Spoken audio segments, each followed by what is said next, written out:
Hey everybody, Chris here with Tiny Home Tours. Just letting you know that the Tiny Living course is going live Saturday. That means this is your last chance to get 30% off. We're very excited for those that have already joined, but if you haven't yet, be sure to click the link down below. Enjoy today's video, and we'll catch you soon. Hi, I'm Jordan. And I'm Rachel. And we are at Flying the Phoenix. This is our 1965 Heckaman Phoenix that has been in our family since 1965, and it's affectionately referred to as Silver.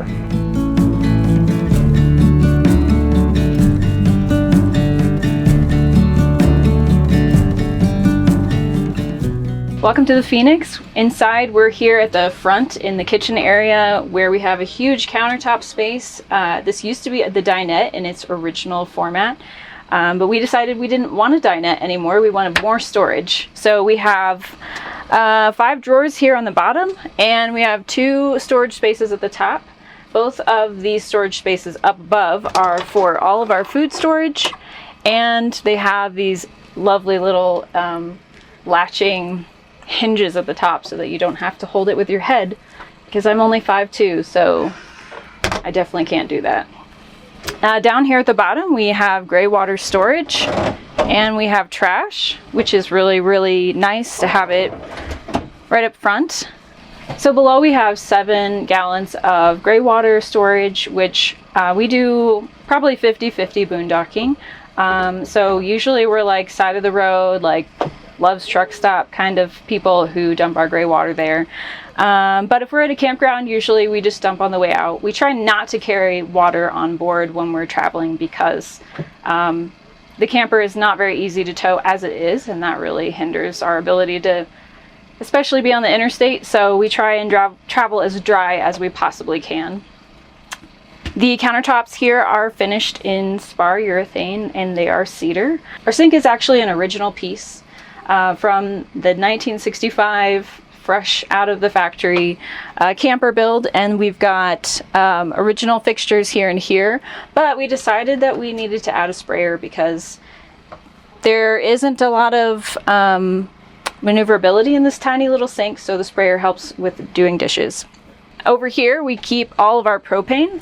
We are huge fans of jet boil, and so we cook a lot on jet boil, which means we keep lots of extra propane on board for any time we need to cook or heat water, make coffee, because that's an essential. And we keep a whole lot of storage bags in here for trash if we have it. We try really hard to minimize our trash. We use lots of reusable things. We don't use any disposable like silverware or plates. In this bottom drawer we keep more storage for our propane. We also keep an electric heater because we like to run on electric as much as we can. We have 300 watts of solar on the roof, and so we have an electric heater for that. That's nice because you can run it all night. You don't have to worry about overheating. It has a nice little thermostat, and it looks like a cute little fireplace. So we usually keep about 5 gallons of drinking water on the countertop. It was something that we discovered right when we started camping, and we just kind of kept doing it. We also have a battery-powered rechargeable water pump that you can set to fill your bottles, and you can actually walk away from it while it's refilling because it knows about how much you need. So that's cool.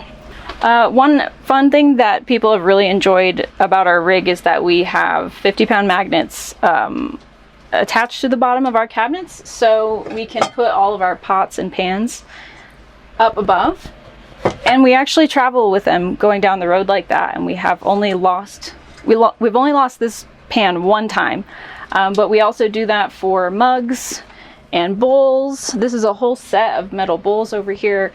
That just saves cabinet space for us so we can use it for other things we love. Right here we actually have a switch that controls our water pump, so we can turn that on and off, and it will pressurize our line from our 40-gallon tank inside of the camper.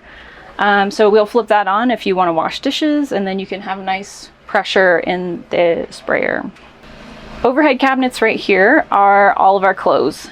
So this has been kind of a thing that has evolved over time, but I think this year we found our sweet spot. So all of our clothes are actually up here, and we pack them in packing cubes. So everything's organized into like all of your t-shirts are in one, all of your pants are in the other, everything else in the third. Our top drawer here is for utensils and miscellaneous tools.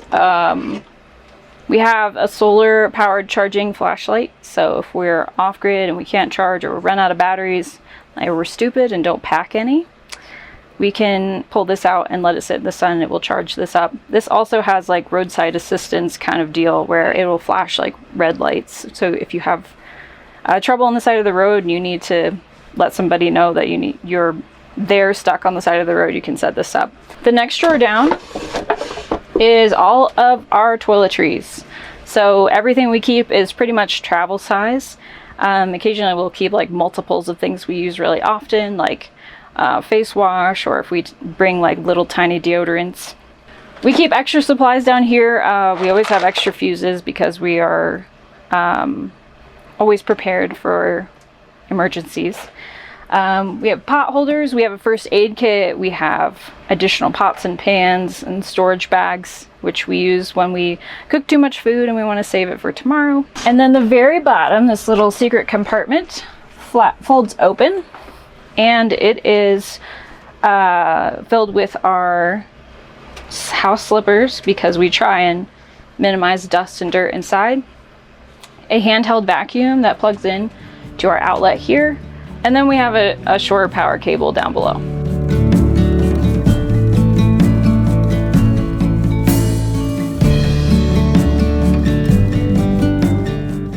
Well, this camper has been in my family since 1965. It was an heirloom. It was used by my great-grandparents for 30, 40 years. And so they passed 2 weeks after we got married. And we felt it was important to kind of carry on that legacy to some degree. And as we've been together, we've kind of realized that there's a lot of wasted stuff kind of in the world, a lot of wasted space, a lot of bits and pieces of things that you just don't really use. So when you are forced, even if it's not for a long time, to live in 74 square feet, it changes the way that you think about things. What do you actually need? What do you not need? I think living tiny for us has been an experiment in communication, an experiment in being resourceful and packing, planning well. What we've loved and learned about living tiny, even as part-time weekenders, is that we actually can do it. Like, this is not something I ever imagined in my life that I would be able to do or that I thought I would love to do. I was the straggler. When he said he wanted to do this project, I was like, whatever. I really don't care to be a part of it. And by the time he finished the project and we went on our first trip, I was completely sold after 5 days in this camper. Especially after I learned that we could do it, and that we didn't murder each other after 5 days.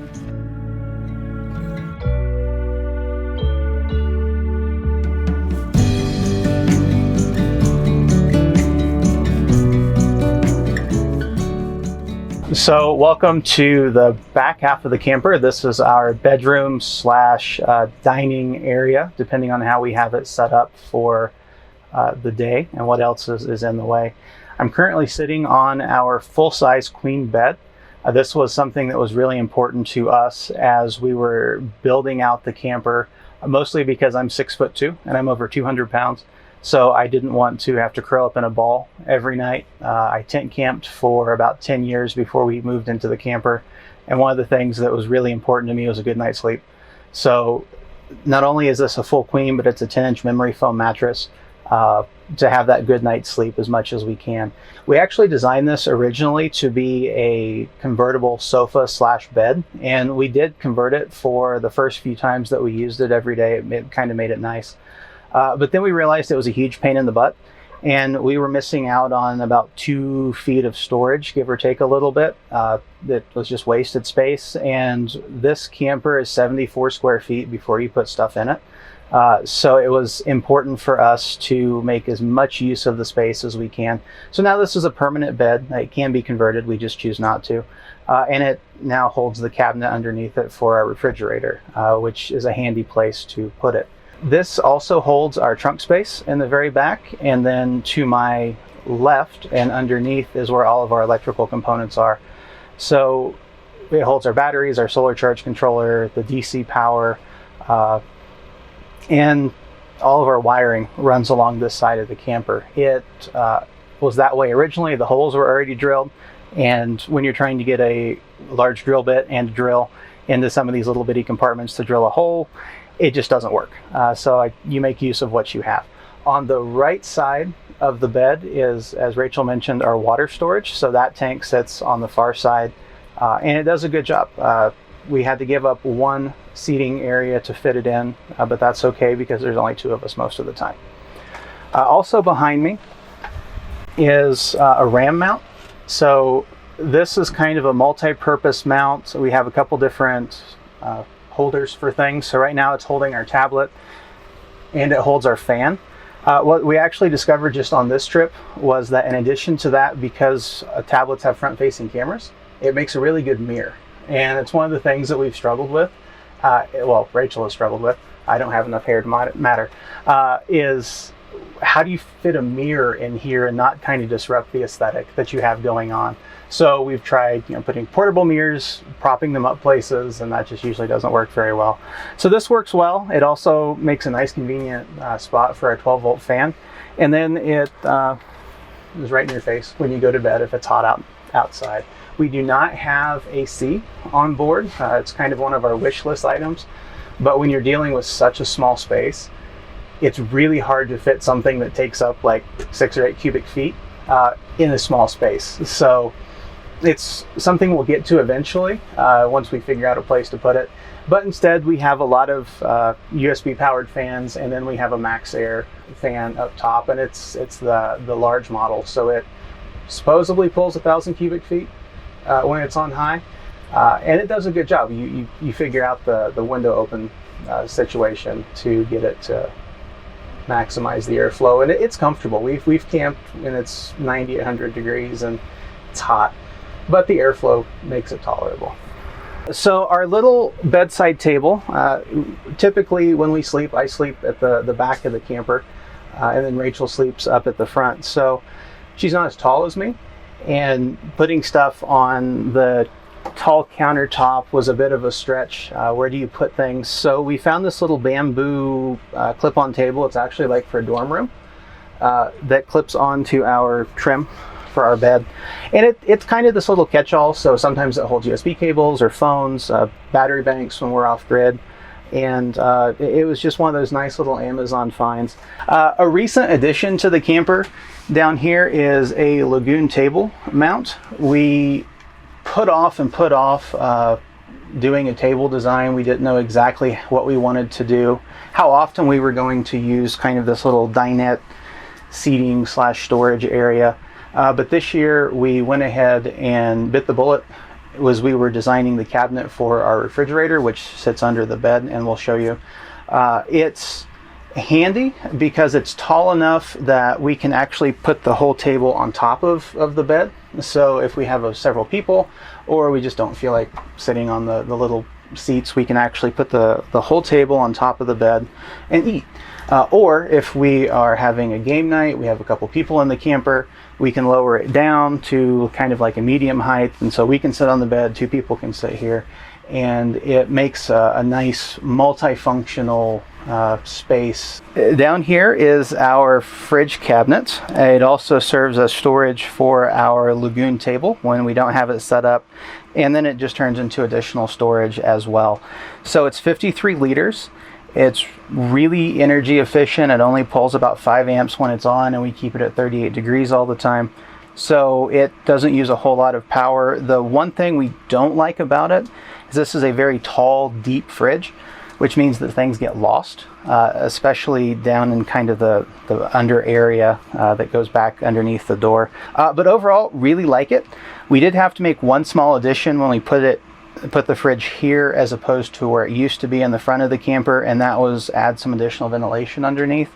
This fridge sits about 1/8 of an inch below the bed, so it's super tight clearance, and thanks to Dad, who's a millwright, and so he was able to engineer the drawer slides and such to help us just barely make the the fridge side work. Down and to my right, this is our shoe cubby. It sits over top of the wheel well, and right at the front of the wheel well we put a little door in, so that way we can access our shoes. The door opens up and we don't actually have to necessarily get into the camper to take off dirty shoes, to put on shoes if we are dirty. And it was kind of one of those wasted spaces for a while. We tried different things. It was our laundry hamper basket for a while. We figured out a way to stuff one in there and kind of toss things in like a laundry chute. It worked, but then getting a full bag of laundry out was a pain in the butt. So as we were reorganizing and remodeling this year, we kind of reevaluated. Now it's a perfect cubby for shoes.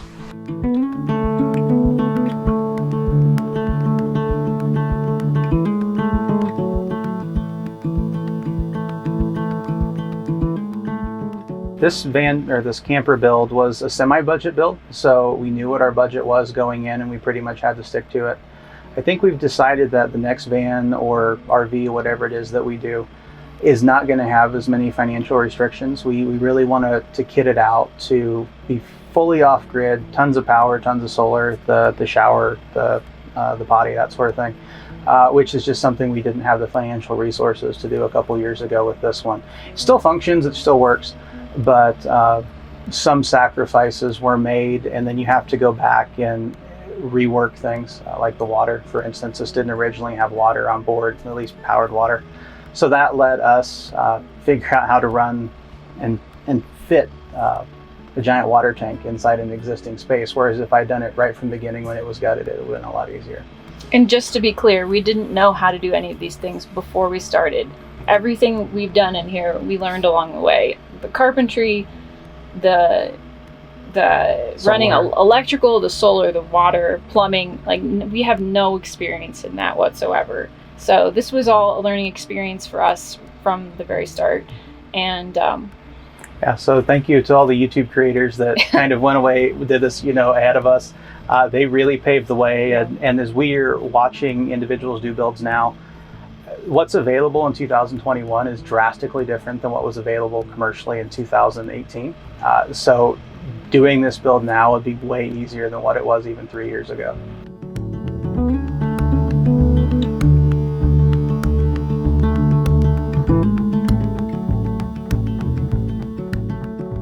So we are now back outside. We are at the front door of the camper. This was an addition to the camper on the last trip. We decided that if we're going to be traveling more and we have an Instagram channel, it might be good for people to know who we are. So we added the logo thanks to a local graphic shop. And then it's kind of the fad thing to put the US map on and all the places that we've been. So we put stickers on for the states that we've overnighted in, not just necessarily traveled through, but overnighted in. And we just added a new sticker this week because of being here at Gutted. So we don't know exactly what we're going to do with this door yet, if we're going to just sticker it up or if we're going to do something else with stickers, but that felt like a pertinent sticker to put on for the day. So we're now at the back of the camper, and different vintage campers kind of have a different profile at the back.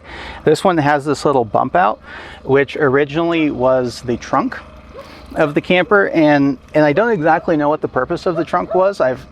I grew up with this, so I knew how deep it was. It was only about 6 inches deep, so I don't know what you'd put in here. But when we remodeled it, we took the trunk space and we pushed it all the way to the front of the bed. So now we have about 3 feet of trunk space, and it lets us accommodate our water, our electrical system, which this didn't have coming from the factory, into the now unused space.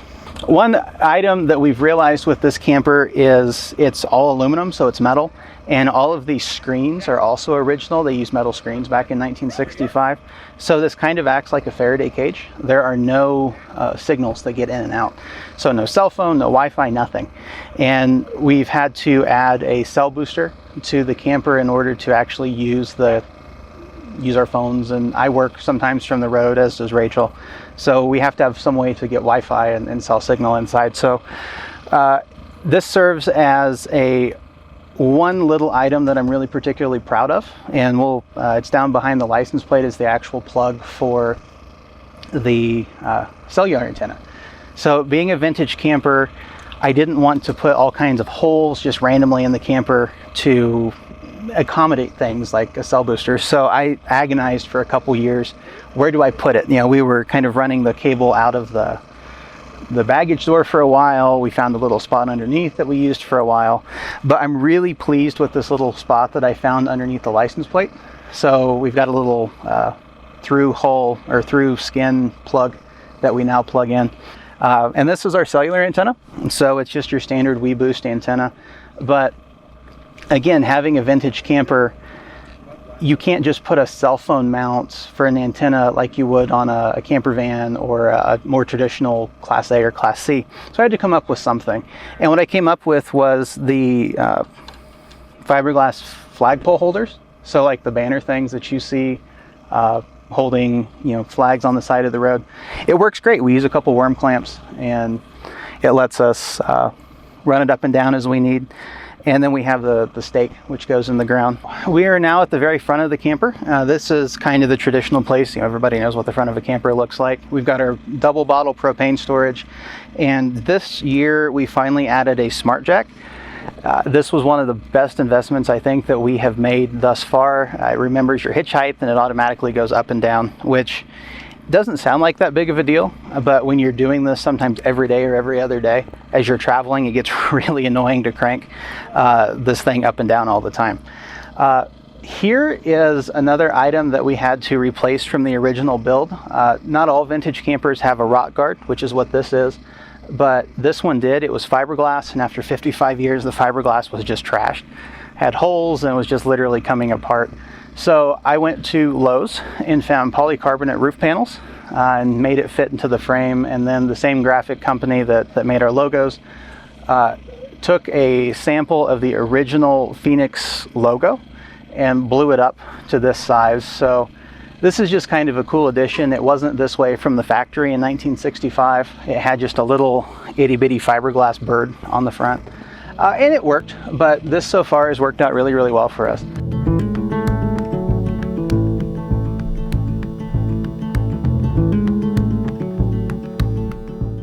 So right now I work full-time in finance and accounting, and I also have a background in aviation. And I came from the world of marketing, but I'm currently transitioning from a marketing career into a publishing career as a managing editor, which I start in just a few days. You can find us on Instagram at Flying the Phoenix. You can also find us on YouTube, but we are baby content creators. We just got started, so we're really excited to share all of our travels with you, some of our DIY, and we also, on the side, we fly. Jordan is a pilot, and so we kind of do some recreational flying. So we're hoping to do some videos about destinations for pilots and things like that on our channel as well. And so the other thing that I do on the side is I'm a flight instructor. So I can teach somebody how to fly anything with wheels and a propeller. And I specialize in aerobatics, so flying upside down is the type of instruction that's really cool, and I enjoy doing it as well.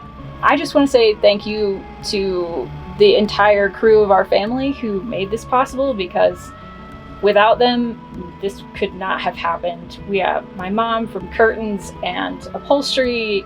My dad did all of the stripping of the paint and the polishing.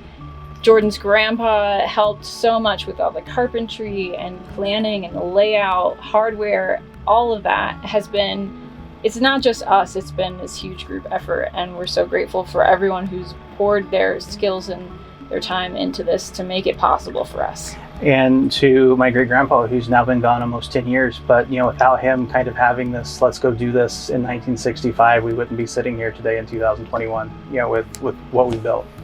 So it's a cool legacy to be able to carry on. Thank you for coming along today as we've given you a tour of all 74 square feet of our 1965 Heckaman Phoenix camper. We hope you enjoy it. See ya.